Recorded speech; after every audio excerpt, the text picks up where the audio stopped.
Muy buenos días a todos, bienvenidos a esta segunda jornada de conferencia de jóvenes en Concepción. Estamos muy contentos de poder vernos, compartir juntos y les quiero invitar ahora a que abramos la palabra del Señor.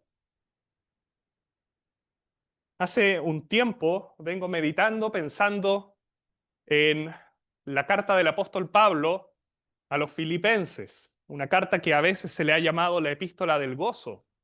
Si bien el tema central de la carta no es exactamente discurrir acerca del gozo, está llena de exhortaciones y de eh, ideas y de manifestaciones acerca del gozo. Y por lo tanto, cuando uno lee y estudia esta carta, finalmente puede entender algunos elementos más acerca del gozo que está en el Señor. Y por lo tanto, lo que yo quiero hacer en esta mañana es compartirles un pasaje que está en el capítulo 4.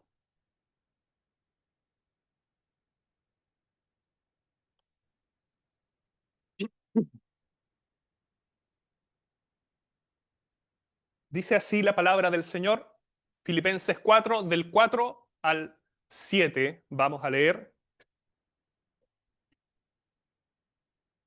Regocijaos en el Señor siempre. Otra vez digo, regocijaos.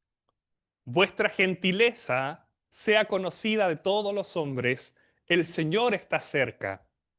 Por nada estéis afanosos, sino sean conocidas vuestras peticiones delante de Dios en toda oración y ruego, con acción de gracias. Y la paz de Dios, que sobrepasa todo entendimiento, guardará vuestros corazones y vuestros pensamientos en Cristo Jesús. Les invito a que oremos una vez más, por favor. Padre Celestial, hemos leído tu palabra que es poderosa, tu palabra que da fruto, tu palabra que vivifica, que no vuelve a ti vacía. Te rogamos, Padre Celestial, sabiendo y teniendo la plena confianza de que tú quieres que tus palabras sean predicadas, que tú bendigas esta reunión. Dame sabiduría para exponer como corresponde tu palabra y abre nuestros corazones de todos nosotros para que podamos recibir lo que tú nos quieres enseñar. En el nombre del Señor Jesús. Amén. En esta porción de la carta a los filipenses tenemos ya directrices finales que están actuando casi como una conclusión a la carta. Va a haber un tema más al final, pero a nivel de exhortaciones estas ya son parte o parcialmente las últimas. Y la idea es eh, redondear el tema de cómo ellos deben enfrentar la vida en este mundo, cómo tienen que vivir en medio de distintos dolores, en medio de aflicciones que día a día tienen por causa de Cristo, en medio de lo que, para los que estén familiarizados, si no se los dejo de tarea, lean el capítulo 3, lean la carta entera, es una carta preciosa y es bastante corta de hecho. Había tal vez falsos enseñadores que estaban introduciendo prácticas judaizantes y que eran enemigos de la cruz de Cristo, pero que están camuflados, están intentando engañar por debajo. En esas circunstancias, estos hermanos tienen que mantener una vida piadosa y santa delante de Dios, tal como dice de hecho en el capítulo 1 y en el versículo 27, vivir una vida o de una manera digna del Evangelio de Cristo. Y en estos versículos que leímos, y es lo que les quiero compartir en esta mañana, encontramos a lo menos tres grandes imperativos que el apóstol Pablo va a dedicarles, va a decirles a estos hermanos. En los versículos siguientes hay unos cuantos más, tal vez algún día los podamos tratar con los hermanos de Concepción, si el Señor así lo permite. Y estos mandamientos, estos imperativos, apuntan a mostrar a que ellos manifiesten un carácter de piedad, un carácter de santidad de santificación progresiva, que vayan creciendo en su vida espiritual. Y esto no es solo para los filipenses, esto es para ti también. Y es para mí también. Esto es tan vigente hace casi 2000 años atrás, al otro lado del mundo, como lo es hoy, aquí en Concepción, 2025. En el capítulo 3, el apóstol Pablo habló de su vida como una carrera. Ayer algo se mencionó, uno de los hermanos. Y él mencionó, Pablo menciona que él está corriendo la carrera, que él se esfuerza por llegar a la meta, pero que todavía no ha alcanzado la meta. Estas exhortaciones que tenemos aquí, de alguna manera, son las bajadas prácticas de eso. ¿Cómo correr la carrera bien? Aquí está. Esta es la idea. Y yo sé que varios de los hermanos de Concepción que han venido a las reuniones de jóvenes tal vez podrán recordar algunos de los mensajes que los vimos acerca de la carrera en Filipenses capítulo 3. Quiero compartir entonces con ustedes versículos 4 al versículos 7. Mandamientos, órdenes, pero ¿saben qué? Que traen también inmensa bendición y provecho implícitamente en ellos. Quiero mostrarles qué dicen estos pasajes y que cuando los cumplimos, qué es lo que pasa, cuál es la consecuencia, y finalmente vamos a terminar con una reflexión a modo de conclusión. Vamos entonces al versículo 4. Crecer en gozo. Voy a pasar un poco rápido por estos versículos, me quiero detener un poco más en los versículos 6 y 7. Dice el versículo 4, regocijaos, gozaos profundamente en el Señor siempre. Otra vez digo, regocijaos. Cualquiera sea la circunstancia que estos hermanos estuviesen pasando, circunstancias tristes. Dentro de la iglesia había una división, habían dos mujeres prominentes en la iglesia, Evodia y Sintique, que de alguna manera estaban teniendo algún tipo de conflicto y eso genera dolor. Había cierta persecución, había ciertas amenazas de falsa doctrina que estaban permeando a los hermanos. Ante todas esas cosas, ¿qué dice Pablo? Regocíjense, gócense. ¿Saben lo primero que nos comunica este versículo?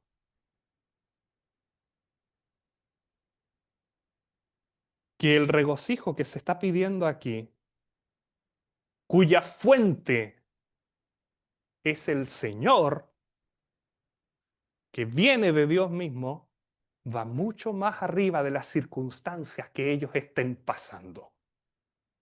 Por favor, eso grábenselo. Regocíjense en el Señor. No importa la circunstancia. Eso te manda este versículo. No importa lo que esté pasando. Fíjense, en este versículo es tremendamente enfático. Hay una repetición, hay una reiteración. Y la idea es la siguiente.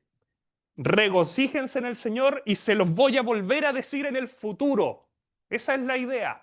Vuelvan a regocijarse, continúen de manera continua, de manera constante, alegres, felices en el Señor. Eso nos dice este pasaje. No importa las circunstancias, tiene que haber un ejercicio personal de regocijarse, mantener una actitud de gozo, porque el gozo del creyente no tiene que ver con las circunstancias, sino con Dios. Existe una idea en el mundo en el que depende cómo esté yendo nuestra vida, se forma como una especie, o se formaría como una especie de balanza. Si nuestra vida está yendo bien, entonces la balanza se inclina hacia el gozo. Y si nuestra vida nos está yendo mal, nuestra balanza se inclina hacia el sufrimiento, hacia la pena, hacia la falta de gozo, hacia el dolor. Esto no es así. Por favor, queridos jóvenes, erradiquen esa forma de pensar de sus mentes, de mi mente, de nuestras mentes. Tu gozo en Cristo no depende de lo que estés pasando. ¿Puedes tener tristeza? Claro que sí. Y de hecho lo vamos a ver en la reflexión final. Pero el gozo del Señor va por encima de eso. Va mucho más arriba de eso. Eso es lo primero que les quiero transmitir. Versículo 5. De gozo, el siguiente imperativo de Pablo es gentileza. Vuestra gentileza sea conocida de todos los hombres. Si la primera exhortación es a estar siempre gozosos, esta segunda exhortación, ¿saben a lo que es? Y me encanta la forma de verlo que plantean algunos hermanos, que es la exteriorización de tu gozo interno. Tú puedes estar gozoso, según lo que dice el versículo anterior, versículo 4. El versículo 5 dice, eso tienes que exteriorizarlo a los demás. ¿Y de qué manera? Con gentileza, con amor para con todas las personas. Ahora, quiero eh, detenerme un minuto porque la palabra gentileza que tenemos aquí es una palabra extremadamente amplia, abarca una serie muy grande de virtudes relacionadas. La palabra gentileza tiene que ver con caridad, tiene que ver con amabilidad, tiene que ver con cordialidad, tiene que ver con cariño, con amor, con comprensión, con mansedumbre, con bondad, con misericordia, con justicia, con decoro, con razonabilidad. Todas esas ideas, todo eso muy, muy amplio, de alguna manera refleja lo que se quiere decir aquí. Todo lo bueno, todo lo positivo, todo lo edificante. Cuando tú conoces a una persona y dices, ¡oh, qué persona más luminosa! Esa es la idea. Todo lo que tu carácter cristiano, todo lo mejor que te puedas imaginar, que puedes reflejar a los demás.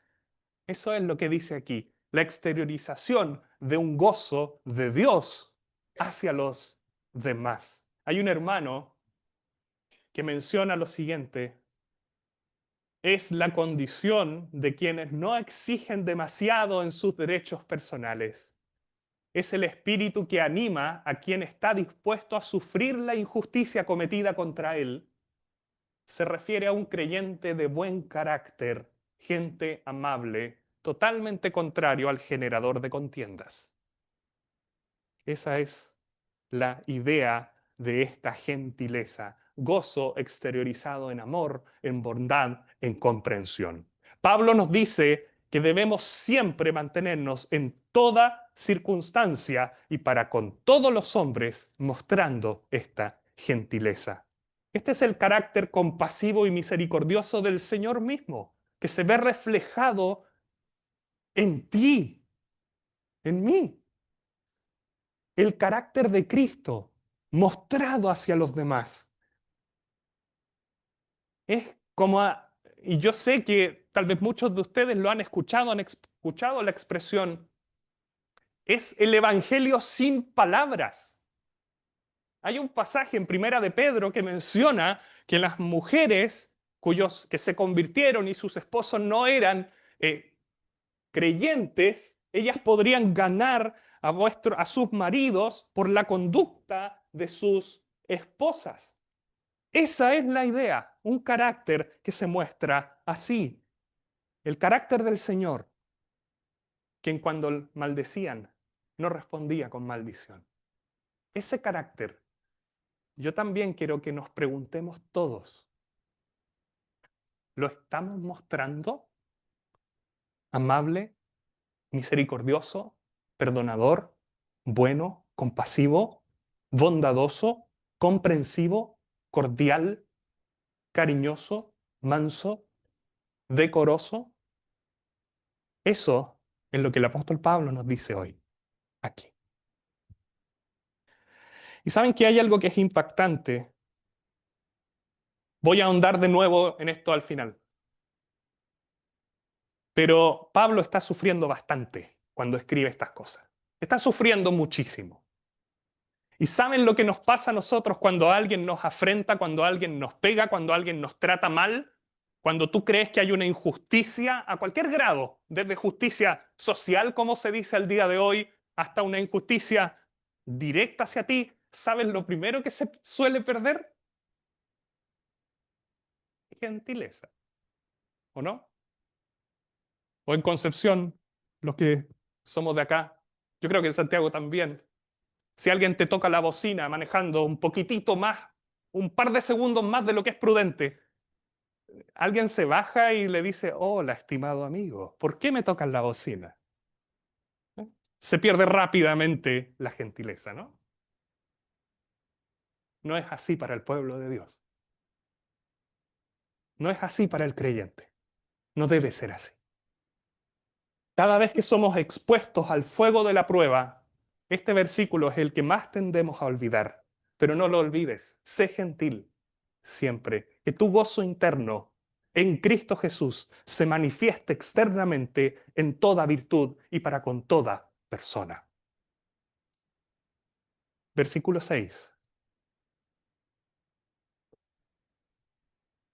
Un versículo que en este último tiempo he atesorado muchísimo. Por nada estéis afanosos. Voy a leer otra versión, porque la palabra todo que está ahí, que dice eh, en toda oración y ruego, podría estar articulando a otra cosa y por lo tanto se entiende de una manera distinta. No se preocupen por nada, en cambio oren por todo. No se preocupen por nada, más bien en toda ocasión. La idea de un contraste entre nada que les preocupe versus todo delante de Dios. Esa es la idea. Y la idea es presentar este contraste en el que cada uno de los extremos debe ser tratado y debe ser cumplido por ti y por mí. La primera exhortación de este versículo 6 es a no inquietarse por nada. Y la segunda exhortación es la otra cara de la moneda. No te inquietes por nada, en cambio, ora por todo. Esa es la idea. No estés afanoso. Ahora, ¿qué es lo que significa esta palabra afanoso? La idea es de preocupados, de ansiosos, de inquietos. Es una palabra totalmente neutra. Aquí mismo en esta carta, en el capítulo 3, el apóstol Pablo la utilizó para referirse a una preocupación buena, una preocupación legítima de parte de Timoteo para con los hermanos. Sin embargo, aquí ya no tiene, por el contexto y por lo que se está diciendo, no tiene la idea de algo bueno o tan positivo. Tiene que ver con algo que te agobia. Tiene que ver con una preocupación exagerada, que va más allá de lo que es sano, que va más allá de lo que es saludable, que afecta tu mente y tu corazón. Y saben que es impactante ver hoy día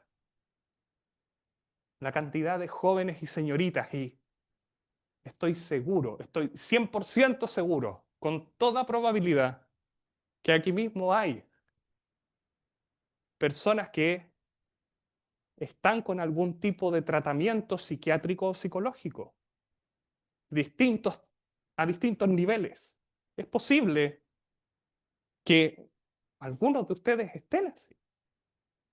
Obviamente, si hay alguna enfermedad, si hay algún desbalance, gracias al Señor por los profesionales que nos pueden atender y ayudar muchísimo con medicamentos, con terapia, etcétera. Gracias al Señor por eso. Pero saben, lo que yo quiero reflexionar al respecto es que el mundo, el no creyente, solo tiene eso. Y tú, como creyente, tienes algo que además de eso es infinitamente mayor, infinitamente más grande. Y este versículo 6 te lo dice a ti. No estés afanoso por nada. Tienes acceso pleno, cercano al trono de la gracia de tu Padre Celestial. Ahora, quiero aclarar que esto de no estar afanoso no significa que vamos a ser irresponsables. Tengo una prueba, no estén afanosos por nada, no estudio. Te vas a sacar un 1. Eso no es lo que dice este pasaje. Tampoco este pasaje tiene que ver con asumir que los problemas o que las dificultades o que los dolores no existen. No estés afanoso. Mente manda materia, como dice a veces un dicho popular. La mente lo puede más, los problemas desaparecen. No, los problemas siguen ahí. Y los problemas deben ser tratados, deben ser abordados. Vamos a verlo al final. Los problemas que estaban sufriendo estos hermanos aquí.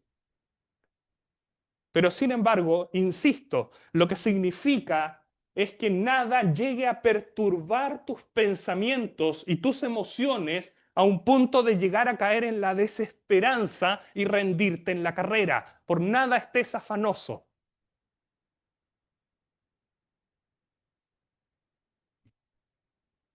El nivel de las referencias que ha habido en la conferencia para los que vinieron ayer ha estado pero notable, ¿no?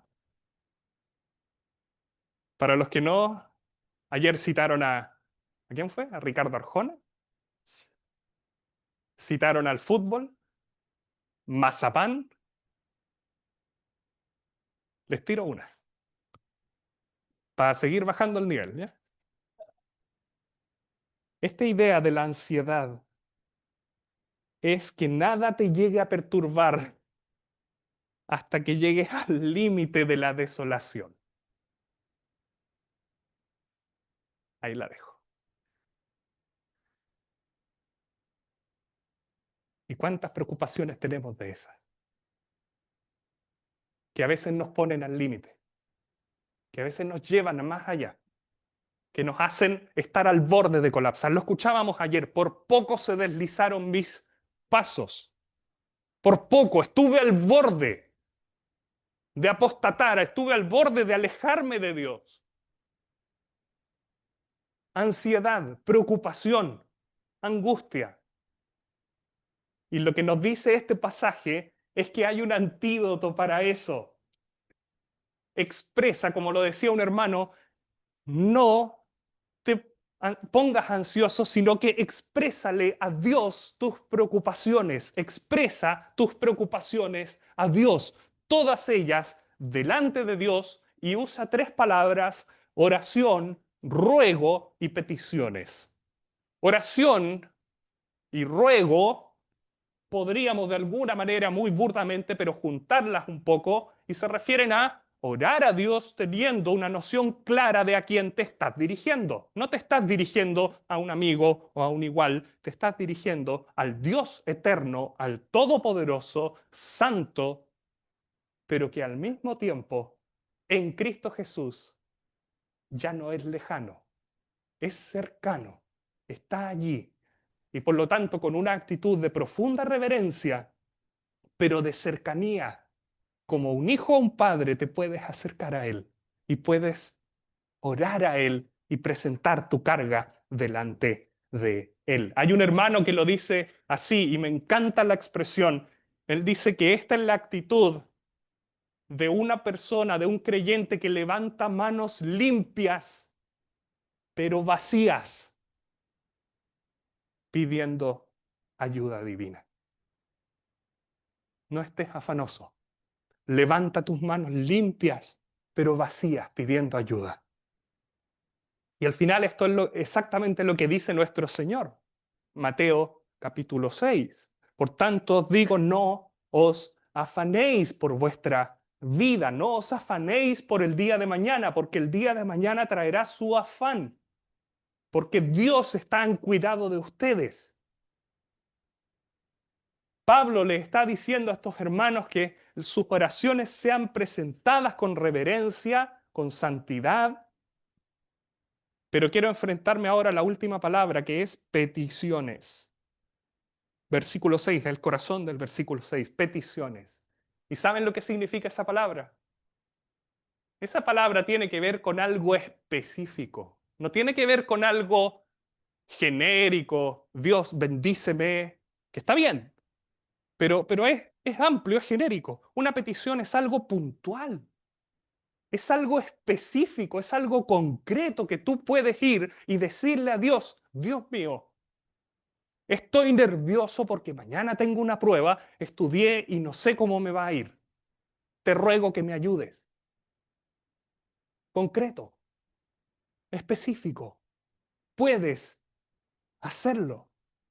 A mí en lo personal me costó muchísimos años, queridos jóvenes, años, aceptar esta realidad. Como que no me calzaba. ¿Será que Dios se inmiscuye en las cosas pequeñas de mi vida? ¿Dios no, acaso no tiene cosas más grandes en las que estar pensando, incluso con respecto a mí? Tal vez Dios está buscando transformarme de alguna manera más al carácter de su Hijo, pero en lo macro, en lo micro no, eso es mío. Pero en las cosas grandes ahí sí. Pero en el día a día no, eso tengo que resolverlo yo. Me costó.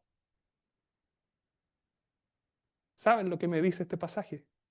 Que lleve mi petición sencilla, pequeña, a Dios y que no esté afanoso por ella. Isaías capítulo 66. Dios dice así, el cielo es mi trono, la tierra estrado de mis pies.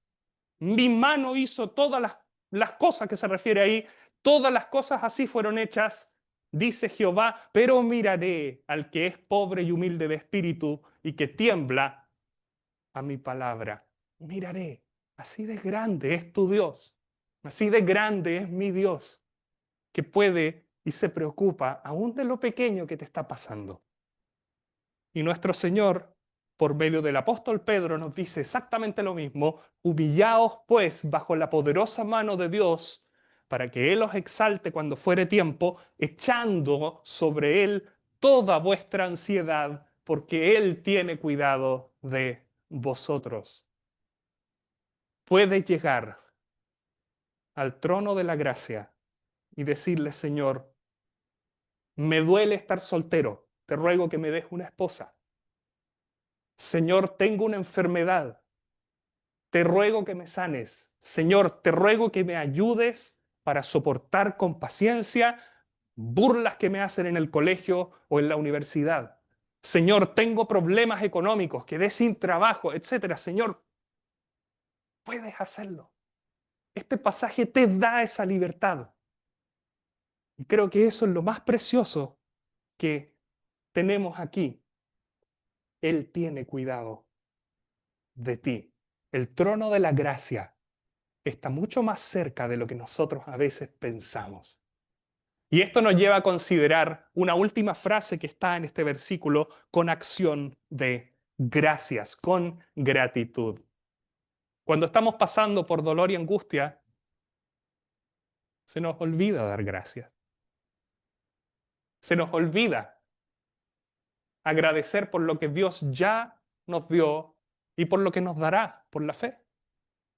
Pero sin embargo, este pasaje nos dice que tengamos gratitud al recordar que Dios tiene cuidado de nosotros, al recordar que Dios está cercano a ti, a mí, que sí le importan las cosas grandes de todo el cosmos, pero que también le importas tú y le importa lo más pequeño de ti también.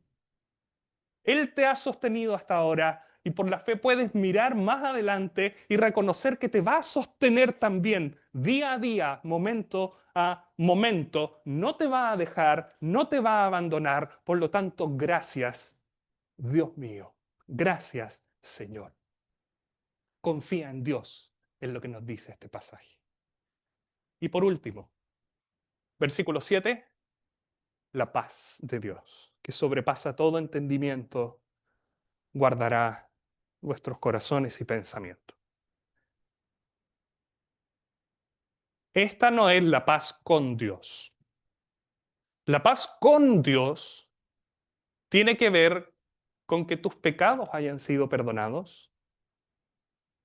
Tiene que ver con que la relación que tenías rota con tu Creador fue restaurada por medio de la obra de la cruz de Cristo, de su muerte y resurrección allí. El pecador puede tener paz con Dios. Y si hay alguien aquí que no es creyente, no tiene paz con Dios. Y lo que tiene que hacer es depositar su fe en Cristo Jesús, creer en Él de todo corazón, y la enemistad que hay se va a transformar en paz con Dios. Pero la paz que está aquí es algo más allá.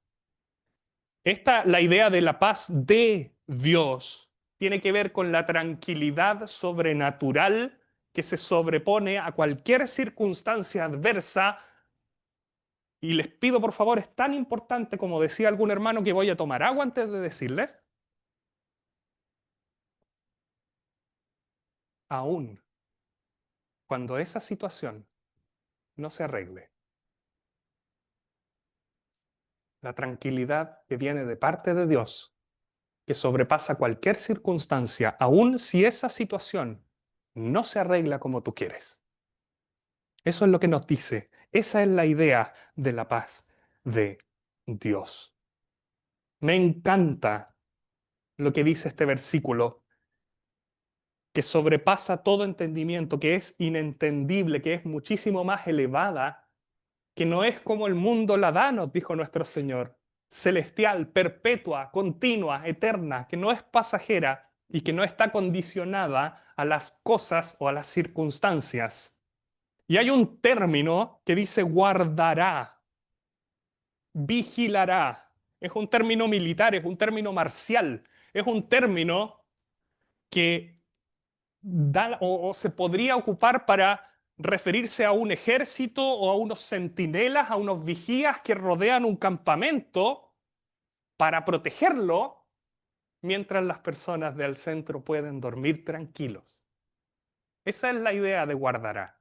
Son centinelas, son vigías y van a guardar las cosas que son eternas en ti, tu mente y corazón. No es como el mundo, que el mundo tiene paz solamente cuando las circunstancias están bien. Esta paz puedes experimentarla aun cuando todas las circunstancias estén yendo de mal en peor. Pero este pasaje dice que hay un ejército divino, por así decirlo, la paz de Dios, que está guardando tu mente y corazón, porque las circunstancias van a pasar, pero tu mente y corazón son eternos. Y eso es lo que necesita verdaderamente resguardo. Muy importante, esta paz es el resultado de haber hecho lo anterior. Si te estás regocijando en el Señor, si vives de una manera gentil y amable para con todos los demás, firme en el Señor, y si has podido controlar tu ansiedad llevando tus preocupaciones en oración ante Dios, allí y solo allí vas a poder experimentar esta paz, la paz de Dios. Reitero, no quiero venderles humo, queridos. Este pasaje no dice que las circunstancias se van a arreglar. Si hay circunstancias difíciles, este pasaje no promete nada. Este pasaje promete que tu corazón y tu mente van a ser guardadas por medio del poder de Dios en paz. Y hago una reflexión final porque ya me quedan 3 minutos, pero considerando el micrófono supongo que me darán 2 más, ¿no? Si ese no fue mi culpa. Hubo ciertos elementos en este pasaje que a propósito no los traté, me los guardé. El contexto histórico de esta carta es importantísimo para que todo esto que acabamos de escuchar lo podamos pesar de una manera correcta. Quien nos está hablando aquí, el apóstol Pablo, no es uno de estos predicadores que llegan en una limusina o en un jet privado con un traje de miles de dólares y conduciendo un auto lujoso y que vienen desde una mansión y te dicen, no tengas ansiedad. No. Pablo está con alta probabilidad en una cárcel en Roma. Si es así, según Hechos de los Apóstoles, está atado a un soldado 24/7. Y eso no es ningún chiste, ninguna privacidad. frío, angustia, dolor, falta de gozo, probablemente enojo. Se dan cuenta que las circunstancias que Pablo estaba pasando y que los filipenses también estaban pasando, si las vemos desde un punto de vista 100% humano, pueden ser exactamente opuestas a lo que se manda en estos versículos. Exactamente opuestas. Estar en una cárcel tal vez sería lo más antagónico al gozo, a regocijarse. Estas cosas nos podrían hacer reaccionar de manera amarga, de manera violenta, de manera poco gentil, como dice el versículo 5, gentileza. Son cosas que de alguna manera serían inmensamente afanosas para cualquiera de nosotros, nos preocuparían hasta el extremo. Pablo tiene una probabilidad cierta, una probabilidad real de que su condena termine en su decapitación. ¿No estarías ansioso si estuvieras así? Si tuvieras una probabilidad del 50-50 de que en cualquier minuto vinieran a buscarte y sin explicación te corten la cabeza. Por nada estéis afanosos. Y todas esas cosas nos podrían quitar la paz. Y Pablo nos dice, y la paz de Dios guardará. Pablo está triste. Hay algunos indicios en la carta a los filipenses que Pablo sí sufre ciertas cosas. Pero en medio de esas circunstancias, el apóstol Pablo nos habla de gozo, nos habla de gentileza, nos habla de calma, nos habla de oración y nos habla de paz. ¿Y saben lo que todo eso en su conjunto nos dice? Que nada en este mundo, nada puede quitarte las bendiciones espirituales que tienes en Cristo Jesús. Absolutamente nada. El origen de todas estas bendiciones que tenemos aquí es Cristo el Señor. No hay receta automática aquí. Nadie puede tener estas cosas si no es por medio de Cristo el Señor. No son automáticas, no vienen por naturaleza. No puedes obtener estas cosas por una prescripción médica o siguiendo un tratamiento o por un consejo de alguien sabio. No, nos consumiría el afán. Perderíamos rápidamente el gozo. No habría ninguna gentileza y no tendríamos paz. Pero la fuente es Cristo Jesús. Regocijaos en el Señor, en el Señor. La gentileza es el carácter del Señor que nos decía que amáramos a nuestros enemigos, que bendijéramos a los que nos maldecían. Y a la luz de la cercanía del Señor, como dice el versículo, que está cercano siempre, pero que también viene pronto. La oración es en el Señor. El Señor nos dijo, de cierto os digo que todo cuanto pidiereis al Padre en mi nombre os lo dará. Y la paz de Dios es la paz que nuestro Señor Jesucristo nos dejó. La paz os dejo, mi paz os doy. Yo no la doy como el mundo la da. No se turbe vuestro corazón ni tenga miedo. Por favor, que esto decante en tu corazón. Si puedes tener gozo eterno en Cristo, es porque Él padeció aflicción por ti. Si tú puedes tener paz profunda, sobrenatural, inentendible, certeza y tranquilidad espiritual y por lo tanto no estar afanoso, es porque Él sufrió exactamente todo lo contrario allí en la cruz, tal contradicción de pecadores contra sí mismo. Y si tú puedes elevar a Dios tus peticiones, aún específicas, aún muy concretas, a Dios, es porque el trono del juicio, por medio de la obra de la cruz de Cristo, fue transformado en el trono de la gracia. Y estás cerca. Y puedes acceder a Él porque tienes un gran sumo sacerdote. Estas son bendiciones que emanan de la cruz. Por lo tanto, este pasaje te dice, mira a Cristo Jesús, confía en Él. Y no todo necesariamente saldrá bien, pero tú serás guardado por el poder de Dios. Por lo tanto, este pasaje nos exhorta a mirar a Cristo el Señor y poder experimentar el gozo y paz eternas que están por encima de cualquier aflicción temporal que puedas vivir. Queridos jóvenes, que el Señor les bendiga. Apropiémonos de este pasaje. Muchas gracias por su atención.